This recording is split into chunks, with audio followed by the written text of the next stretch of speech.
സുഹൃത്തുക്കളെ, സഹോദരങ്ങളെ, ഞാനിപ്പോൾ ഒരു വീഡിയോ കാണാനിടയായി. ജനം ടി വിയിലെ ഒരു അവതാരകൻ ചോദിക്കുകയാണ് സെൻകുമാറിൻ്റെ അടുത്ത്. സെൻകുമാർ പഴയ കേരളത്തിൻ്റെ DGP ആയിരുന്നു.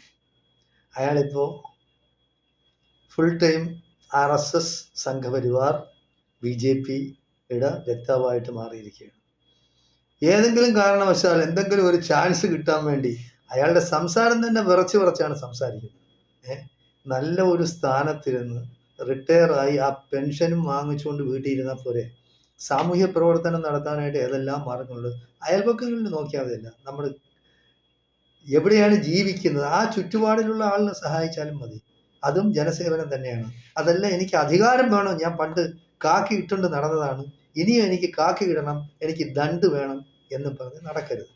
അയാൾ ആരോ എഴുതി കൊടുത്തതാണ് അയാൾ വായിക്കുന്നത്, സ്വന്തമായിട്ട് പറയുന്നതല്ല. നമുക്ക് കാണാം, അത് അയാൾ വായിക്കണം. അതായത് ഇഡിയറ്റ്സ് എന്നാണ് അയാൾ പറയുന്നത്.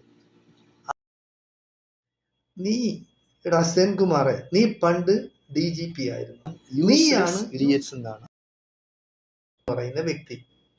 നീ ഒരു ഇഡിയറ്റ്സ് എന്നാണ്. ഈ സമൂഹത്തിന് നീ ഒരു ബാധ്യതയാണ്.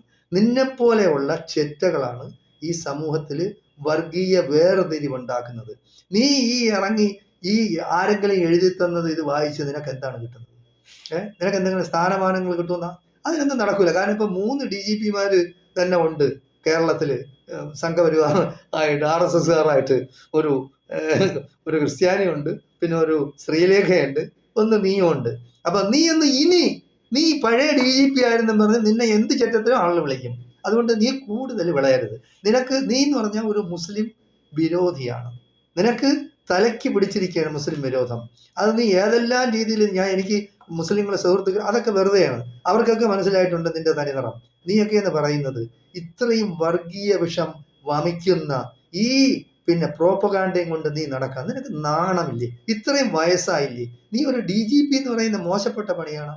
അത്രയും നല്ല സ്ഥാനത്തിരുന്നിട്ട് ഇനി ഈ ചെറ്റത്തരത്തിന് ഈ RSSകാരുടെ അമേദ്യം തിന്നാൻ നിനക്ക് നാണമില്ലേ?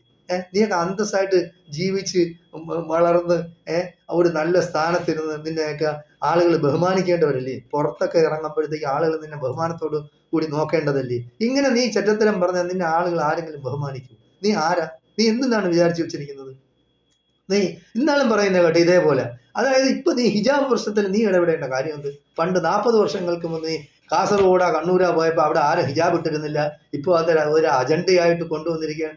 അങ്ങനെയല്ല. നീ മനസ്സിലാക്കാനുള്ള നീ ഇസ്ലാം